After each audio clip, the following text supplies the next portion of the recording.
Bapak Ibu jamaah sekalian, kalau benar-benar ingin Anda sukses dunia akhirat, harus kita percaya sepenuhnya takdir. Kuncinya di situ. Percaya sepenuhnya takdir. Takdir itu menjadi salah satu rukun iman. Rukun iman ada berapa? 6. Rukun Islam? 5. Salat berapa waktu? 5 atau 4? Yakin 5? Soalnya benar tak salat subuh?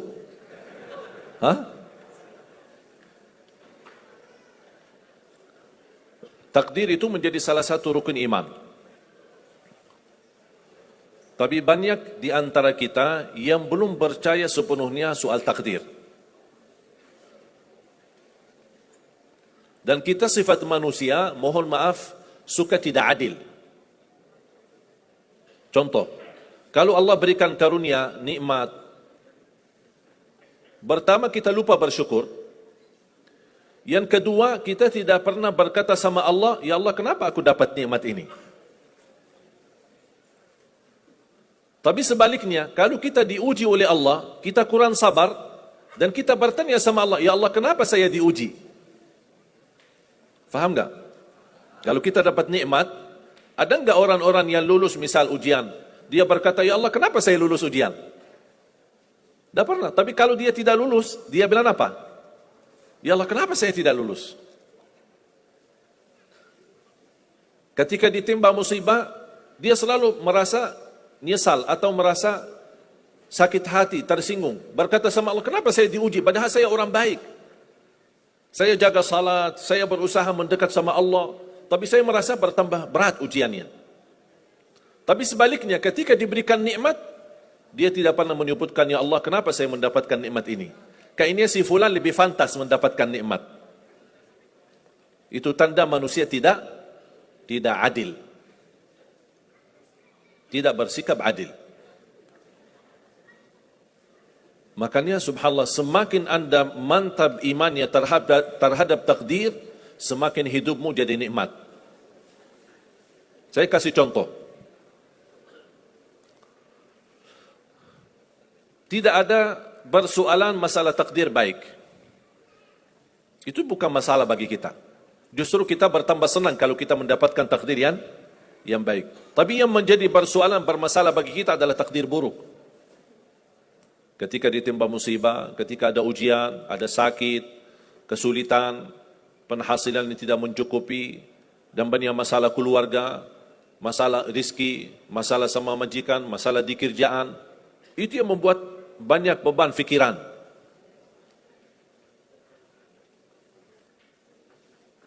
Tapi kita harus tahu, sebenarnya walaupun takdir itu ada baik, ada buruk, kenyataannya buruk, nampaknya buruk, tapi hakikahnya baik. Hakikahnya baik. Tapi kapan kita bisa tahu takdir yang buruk ini bisa menjadi baik bagi kita? Belum tentu sesaat terjadi ujian itu. Bisa jadi belakangan, bahkan bisa menjadi sekian lama baru kita tahu dan sadar. Ternyata takdir itu baik bagi kita.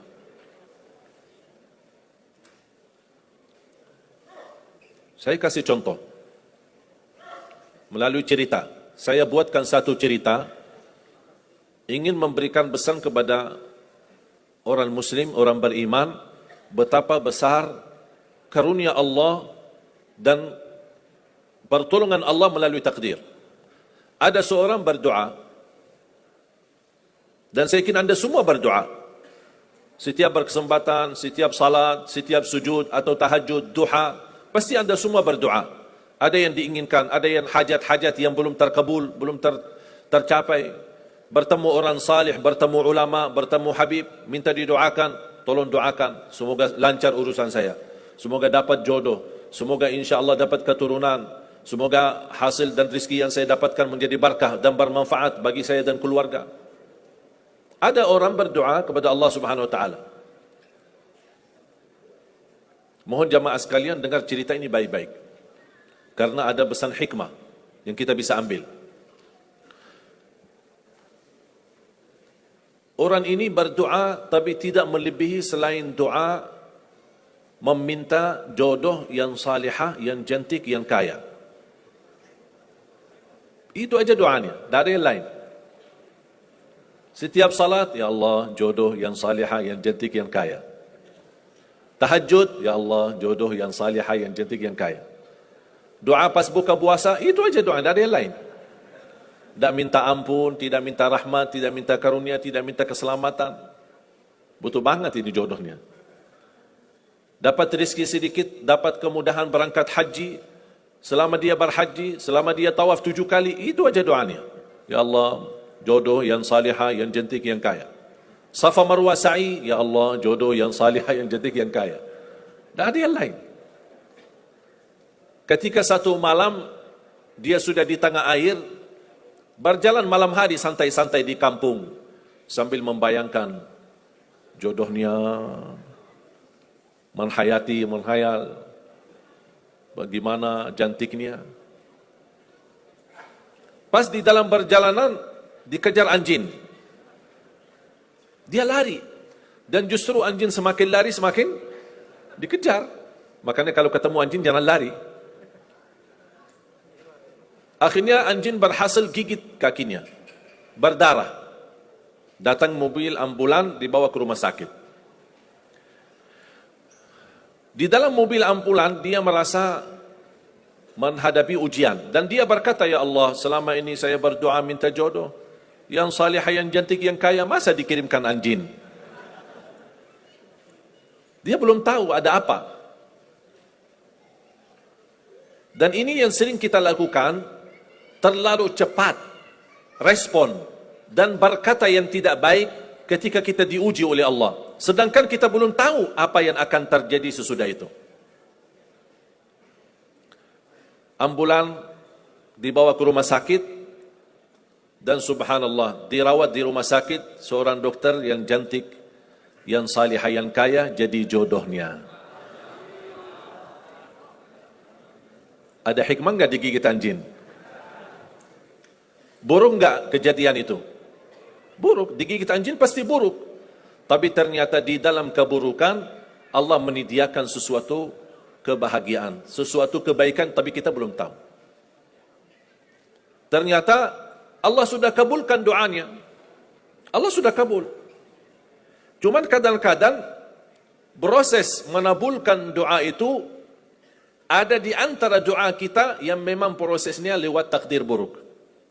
Allah sudah kabul. Kata Allah, aku sudah kasih. Tapi tunggu.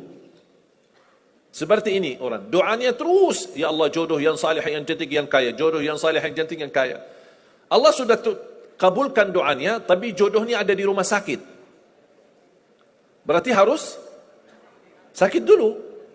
Gimana cara sakit dulu? Allah punya bermacam cara. Berbagai macam cara. Bisa sakit, tiba-tiba sakit. Bisa apa saja alasannya. Di antaranya tentara Allah yang ada di bumi, semua yang bernyawa makhluk Allah, patuh dan taat kepada Allah Subhanahu wa taala. Di antaranya anjing. Allah perintahkan gigit si fulan biar ketemu jodohnya di rumah sakit. Jalanin tugas. Memang kita menyesal ketika terjadi kecelakaan, tapi kita tidak tahu apa hikmah di belakang kecelakaan itu. Dan sering saya bilang sama jamaah, mudah-mudahan Allah kabulkan semua hajat-hajatmu. Walaupun digigit. Mau enggak digigit anjing dulu? Sebenarnya kalau kita tahu rahasia takdir, apapun yang akan terjadi, kita tidak ada kekhawatiran. Karena kita tahu, sesudah ujian ini, pasti ada sesuatu kebaikan. Dan yakini Bapak Ibu, Allah Subhanahu wa taala Maha Baik. Allah tidak senang menyusahkan hambanya. Tapi kadang-kadang proses untuk menuju kebaikan ada kesulitan dan tantangan.